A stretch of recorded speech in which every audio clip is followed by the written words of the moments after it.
నమో శ్రీనివాసాయ నమః. నమో వెంకటేశాయ నమః. అందరికీ నమస్కారం అండి. ప్రతిరోజు రాశి ఫలితాలు తెలుసుకోవడానికి ఇంకా మన ఛానల్ సబ్స్క్రైబ్ చేసుకోకపోతే ప్లీజ్ సబ్స్క్రైబ్ చేసుకోండి. లైక్ చేసి మీ పూర్తి సపోర్ట్ మన శ్రీనివాస ఛానల్ కి ఇవ్వండి.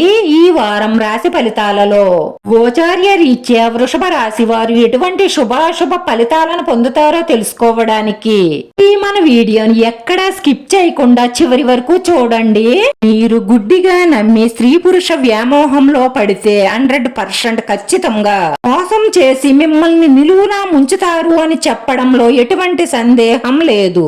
ఇలాంటి అక్రమ సంబంధాల కోసం మిమ్మల్నే ప్రేమించే మీ వాళ్లను చెయ్యడం కానీ ద్వేషించడం కానీ వదులుకోవడం కానీ చేస్తే తరువాత చాలా పశ్చాత్తాప పడతారు. కానీ ప్రయోజనం ఉండదు. 9 నెలలు కష్టపడితే పుట్టాము అనుకుంటారు కొందరు. నాన్న పక్కన పడుకొని 10 నిమిషాలు సుఖపడితే పుట్టాము అనుకుంటారు మరికొందరు. ఈ రెండూ నిజాలే. కానీ పురిటి నొప్పులు చూసినవాడు మనిషి అవుతాడు, పడక సుఖాన్ని చూసినవాడు మృగమవుతాడు. మీరు చేసే వృత్తి ఉద్యోగ వ్యాపారాలలో మీ కుటుంబ సభ్యుల ప్రోత్సాహం వారి సహాయ సహకారాలు అందుకోవాలంటే మీరు చాలా లౌక్యంగా ప్రేమానురాగాలతో మెలగడం చాలా అవసరం. సోదరీమణులతో సంబంధాలు మెరుగవుతాయి. ఎక్కడైనా రాతపూర్వకంగా సంతకం పెట్టవలసి వస్తే మొత్తం చదివి అప్పుడు సంతకం పెట్టండి, లేకపోతే మోసపోయే అవకాశాలుంటాయి. తప్పుడు పనులు చెయ్యకండి, వాటి వల్ల పరువు నష్టం జరిగే అవకాశాలున్నాయి. వైవాహిక జీవితంలో ప్రేమానురాగాలతో కూడిన శృంగారాన్ని పొందుతారు. కుటుంబ సభ్యులతో సఖ్యతగా ఉండడం మీకు అన్ని విధాలా మంచిది.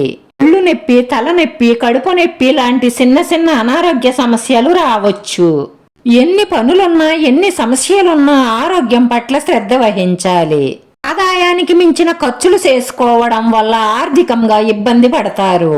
చంచలంగా ఉండే మీ మనసును అదుపులో ఉంచుకొని అక్రమ సంబంధాలకు, వ్యసనాలకు, అనవసరమైన ఖర్చులకు, మాలిన ప్రయాణాలకు దూరంగా ఉంటే మంచిది. డబ్బు ఖర్చు పెట్టడం చాలా తేలిక, సంపాదించడం చాలా కష్టం. డబ్బు ఖర్చు పెట్టేటప్పుడే అవసరమా కాదో ఆలోచించి ఖర్చు పెట్టండి, లేదంటే బాధపడతారు. అనారోగ్యంతో బాధపడుతున్న వారికి ఆరోగ్యం మెరుగుపడడానికి కొంత సమయం పడుతుంది. సోమరితనాన్ని విడిచిపెడితే ఆదాయాన్ని పెంచుకునే మార్గాలు మీ కళ్ల ముందుకు వస్తాయి. అనవసరమైన సమస్యల్లో తలదూర్చకండి, లేనిపోని సిక్కుల్లో ఇరుక్కుపోతారు. తేటలతో కష్టపడి ముందుకు సాగితే మీ ఆదాయం పెరుగుతుంది. మంచి శుభవార్తలు అందుతాయి. పుణ్యక్షేత్రాలను సందర్శించాలని ప్లాన్ చేసుకుంటారు.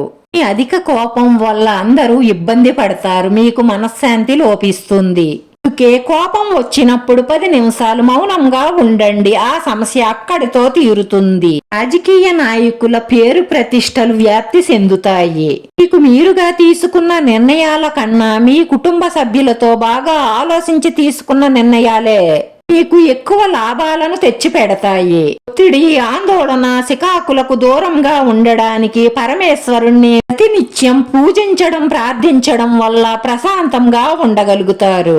రాశివారి పరిహారంలో బుధవారం రోజు మహాగణపతిని గరికతో పూజించి లడ్డూని నివేదనగా చెల్లించి దాన్ని పలహారంగా పిల్లలకు పంచిపెట్టండి. ఇలా చేస్తే మీ మనసులో ఉన్న కోరికలన్నీ తీరి మానసిక ప్రశాంతత లభిస్తుంది. మన శ్రీనివాస ఛానల్ ఆదరించండి. అందరికీ ధన్యవాదాలండి. నమో వెంకటేశాయ నమః.